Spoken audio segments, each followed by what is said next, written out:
In a surprising and critical turn of events, Russian President Vladimir Putin has publicly rejected the use of nuclear weapons in the ongoing conflict in Ukraine, despite the rising tensions on all sides. His decision comes as NATO continues to bolster its support for Ukraine, fueling concerns that the conflict could escalate further. While the world heaved a collective sigh of relief, China's urgent calls for diplomacy seem to be falling on deaf ears. Beijing, seeking to mediate and defuse the situation, has yet to see any significant engagement from the West or NATO. The question now is, can China's diplomatic push succeed, or is the West more focused on ramping up the conflict? In this video, we'll explore Putin's decision to reject nuclear weapons, the role of NATO in escalating tensions, and why China's call for urgent diplomacy might be the world's best hope for peace. The fear of nuclear escalation in Ukraine has been looming over the global community since Russia's invasion in 2022. As the conflict dragged on, with thousands of lives lost and no clear end in sight, speculation grew that Putin might resort to the use of tactical nuclear weapons to break the deadlock and secure Russia's territorial gains, especially in newly annexed regions of eastern Ukraine. NATO and the West have responded to these concerns with an intensification of sanctions against Russia and increased military support for Ukraine. The delivery of advanced weaponry, including tanks and missile systems, to Ukraine has helped Kyiv push back against Russian advances, but has also raised the stakes of the conflict. Many analysts have warned that as both sides become more entrenched, the risk of an accidental or intentional nuclear exchange grows. Amid this backdrop, Putin's clear rejection of the use of nuclear weapons offers a momentary respite, but it does not signal an end to the conflict. Rather, it is a tactical move designed to manage both international outrage and domestic concerns, while maintaining pressure on Ukraine and NATO. Putin's outright rejection of the use of nuclear weapons in Ukraine is significant for several reasons. Firstly, it dispels the immediate fears of nuclear escalation, which have haunted the conflict for months. Many experts had feared that Russia might use tactical nuclear weapons to gain the upper hand as their conventional forces faced setbacks on the battlefield.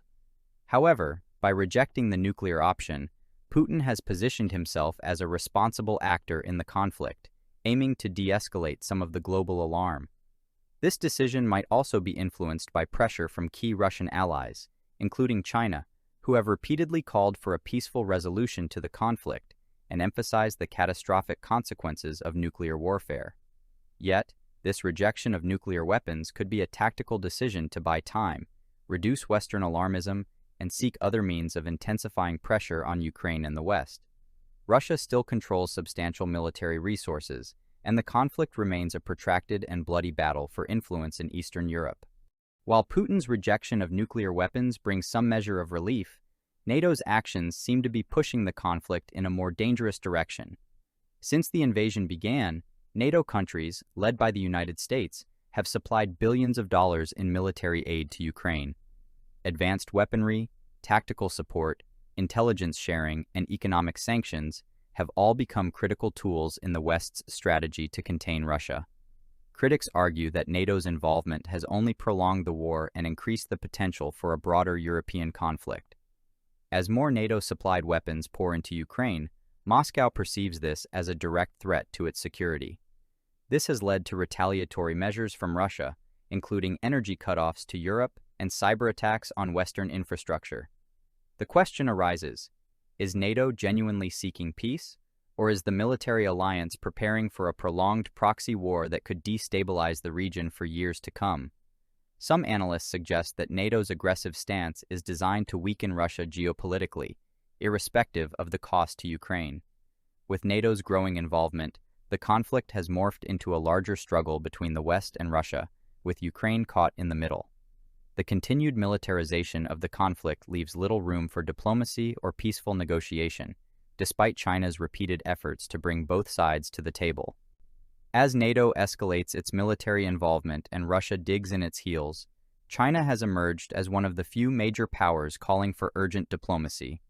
Chinese President Xi Jinping has made several public statements urging all sides to resolve the conflict through dialogue rather than warfare.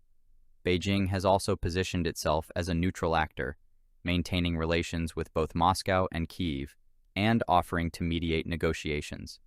China's interests in diplomacy are both economic and geopolitical. The ongoing conflict has disrupted global trade routes, energy supplies, and the Belt and Road Initiative, BRI, which China relies on to expand its influence across Eurasia. A prolonged conflict threatens China's economic growth, and Beijing is wary of being drawn into a broader geopolitical struggle that could harm its relations with both the West and Russia. Despite these efforts, China's call for diplomacy seems to be falling on deaf ears. The West remains focused on arming Ukraine, while Moscow is determined to secure its territorial ambitions. Both sides have dismissed China's attempts to broker peace, viewing Beijing's neutral stance with suspicion. Ukraine, in particular, is wary of China's close ties with Russia, while the West sees China's diplomatic push as an attempt to undermine NATO's influence. Still, China's diplomatic approach holds potential. As one of the few major powers with influence over Russia, Beijing could play a key role in pressuring Moscow to accept a negotiated settlement. However, the challenge lies in convincing both sides that diplomacy is the only way forward.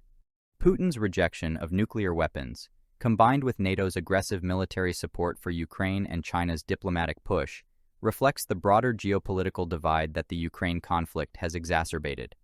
The war has become more than a regional conflict. It has evolved into a proxy battle for global dominance between Western powers, led by the United States and NATO, and emerging powers like Russia and China.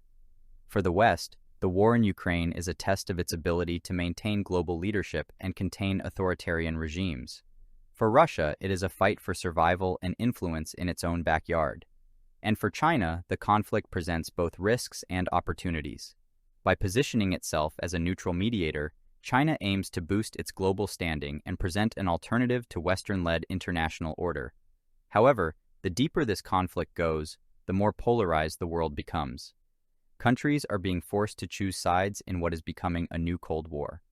The Western Bloc, including the US, EU, and NATO, stands in opposition to Russia and its allies.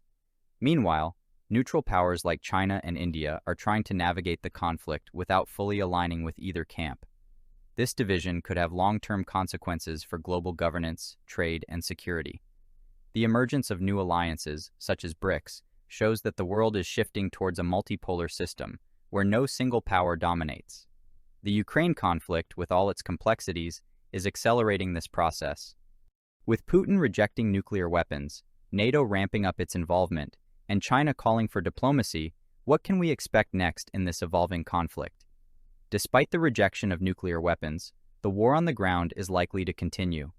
Both Ukraine and Russia are deeply entrenched in the conflict, and neither side seems willing to make significant concessions at this point. NATO's continued military support for Ukraine will likely exacerbate tensions with Russia.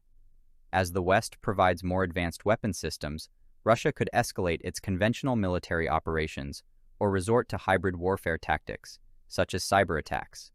China's diplomatic efforts will be critical in shaping the next phase of the conflict. If Beijing can successfully broker a ceasefire or negotiations, it would significantly boost China's global standing.